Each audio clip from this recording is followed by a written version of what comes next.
ABC6 weather brought to you by Prime.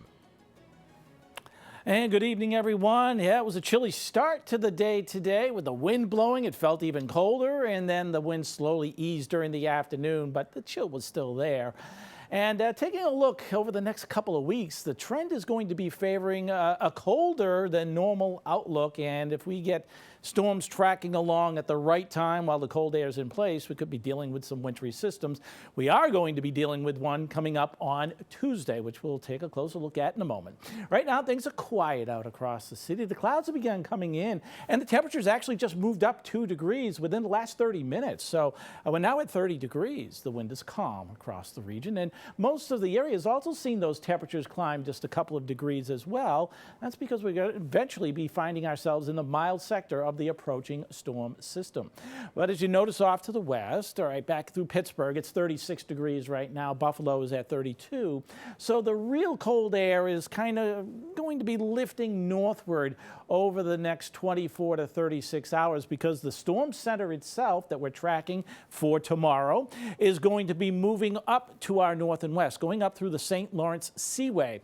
Then we're keeping an eye on a couple of other areas of low pressure. They're going to work their way along the Gulf Coast region and strengthen along the mid-Atlantic coastline as we head into Monday and then get to us by Tuesday. So let's break this all down for you. Here's the near-term close-up look we're dealing with. Wake up tomorrow morning, clouds in place, and temperatures in the early morning hours will actually be up around 33, 34 degrees in the city, closer to 40 along the south coast. That breeze will be a little more out of the west-southwest during the morning hours. So that'll help get us climbing during the afternoon with showers arriving at that point in time, pretty much between noon and 2 o'clock. Mostly light rain during the afternoon hours.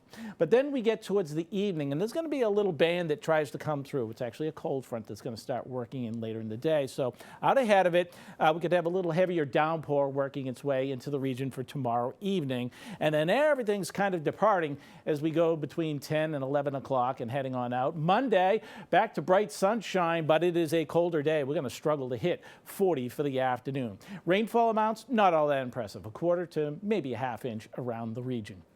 All right, now let's jump ahead to what we're looking at for Tuesday. Of course, I'm sure that's on your mind. But let's see how things play out. Here's the big picture. So again, as we go through the day tomorrow, this storm center goes up through the St. Lawrence Seaway. That's why we're on the warmer side of it and we're just getting rain.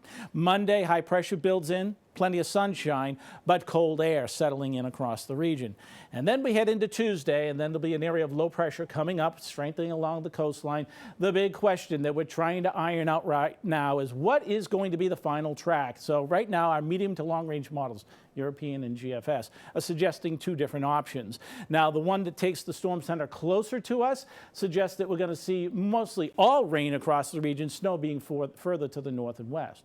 But if it stays further to the south, then we stay colder and we get a little more snow going further south. And that's the idea of the European model, but not as much precipitation coming out of this. And this just updated, in fact.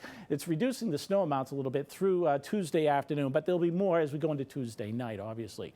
The GFS says it's wetter and a lot closer to us, so it keeps us on the rain side, and that's where I'm kind of leaning right now. But there's likely to certainly be a wintry mix along the I-95 corridor throughout late Tuesday afternoon and Tuesday evening. Slippery spots perhaps in the northwest corner, and then potentially getting some plowable accumulations if you're going to be up into the Worcester County area during Tuesday night and Wednesday morning. And otherwise, it's just all rain to the south. Of course, we're going to be working out the fine-tuned details. I'll have more for this on you tomorrow as we get a little closer to it.